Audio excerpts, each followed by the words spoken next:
C'est toujours la même chose avec les puissants. Hein. C'est que dès qu'on pose des questions qui dérangent, tout de suite c'est populiste.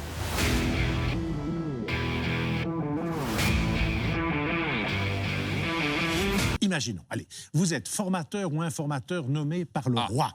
Quelle serait demain votre démarche et la coalition que vous pourriez mettre en place? Alors, moi, je dis, franchement. Moi, je dis clairement, qu'est-ce qu'on fait? On prend 5 points. Oui. La pension à 1 500 € net. L'impôt sur la fortune. Oui, okay. Permettre au salaire à nouveau d'augmenter en Belgique, stop au blocage salarial. Oui, okay. Oui. Refinancer la SNCB et le chemin de fer, hein, pour avoir, et troisièmement et cinquièmement, évidemment, une politique écologique où on fait taxer les multinationales plutôt que les petites gens. Voilà. Attendez. Mais là, c'est vraiment votre programme. Attendez. Et vous mettez qui autour de la table? Et je dis, les électeurs, le 26 mai, ont voté pour des points comme ça.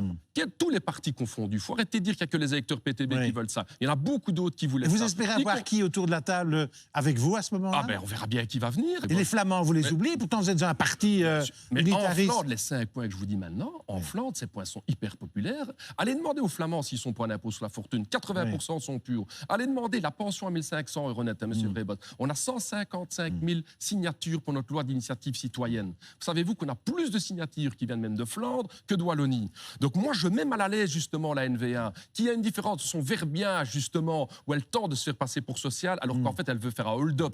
Un hold-up sur les résultats des élections. La question populo, la même que j'ai posée d'ailleurs la semaine dernière à Peter Timmermans de la FEB, est-ce que vous pourriez vivre avec 1 500 € par mois, avec votre femme, vos 2 enfants?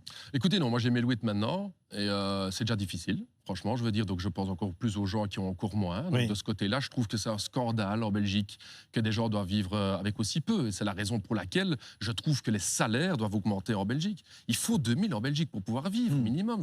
C'est pas possible. Je veux dire, quand vous voyez les frais qu'il y a, que ce soit au niveau des enfants, que ce soit au niveau des crèches, que ce soit au niveau des courses qu'on va faire, etc., etc. Et j'ai trouvé d'ailleurs particulièrement hypocrite, si je me permets quand même de le dire, que M. Timmermans, quand il a posé la question, ait osé vous qualifier de populiste. Hein. Parce qu'on a 2 populistes ici autour de la table, visiblement, hein, M. Vrébos. Donc dès que le débat... Je ne fais que poser des questions. Exactement, vous avez bien fait de la poser, hein, parce qu'il y a toujours la même chose avec les puissants. Hein. C'est que dès qu'on pose des questions qui dérangent, tout de suite c'est populiste. C'est la même chose quand j'ai demandé à Charles Michel pour me prouver que ces jobs étaient des jobs de qualité, qu'est-ce qu'il dit? Populiste. On entend d'étouffer le débat en Belgique avec ce mot de populiste. Nous, on n'est pas populiste, on est populaire au PTB. Alors, vous voulez couper le salaire des politiques en 2, c'est ça, j'ai bien compris. Donc vous auriez combien, alors encore moins? De toute façon, moi je touche déjà qu'un quart de mon salaire. Ah oui, donc vous, ça va. De toute façon, mais c'est important cette question-là des salaires. Je veux dire, on ne propose pas juste de diviser comme ça en 2. C'est que ça amènerait d'un point de vue politique quelque chose d'hyper intéressant, M. Vrébos. C'est que si tous les députés vivaient avec le même salaire que le peuple avait, ils ne voteraient pas à Soudadex. Hein. Ils sont faciles, ils ont 6 000 € par mois dans leur poche. Donc, paf, on vote à Soudadex. Si la moitié des députés travaillaient en équipe, en usine, comme beaucoup de gens dans le peuple doivent le faire, personne n'aurait voté la fin des prépensions. Hein. C'est ça la question démocratique. Le plus facile dans la politique belge depuis 20-30 ans, c'est de vendre quelque chose aux électeurs pour les élections, et puis après les élections, de dire « Ah, il faut être raisonnable, on fout tout à la poubelle ».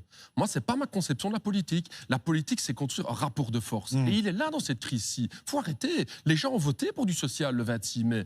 Nous disons qu'il faut arrêter de négocier avec 20 négociateurs professionnels dont on ne sait pas de quoi ils discutent. J'appelle aujourd'hui les travailleurs, les jeunes, les pensionnés à venir en rue pour se faire une révolution violente ou pas? Pourquoi je vous pose la question. Pourquoi les communistes. Arrêtez, ça c'est les caricatures, M. Vrébos. Moi, j'appelle à manifester pour mettre sous pression. En 2010, la crise, elle s'est résolue comment? Par la pression des marchés financiers. Eh bien, moi, ce que je dis, c'est que si le 1er mars, dans cette grande colère, cette manifestation du PTB qu'on va faire dans les rues de Bruxelles, s'il y a du monde en rue, les citoyens doivent se faire entendre, qu'on arrête d'attendre dans son fauteuil que les choses vont se résoudre, on va se battre pour le droit.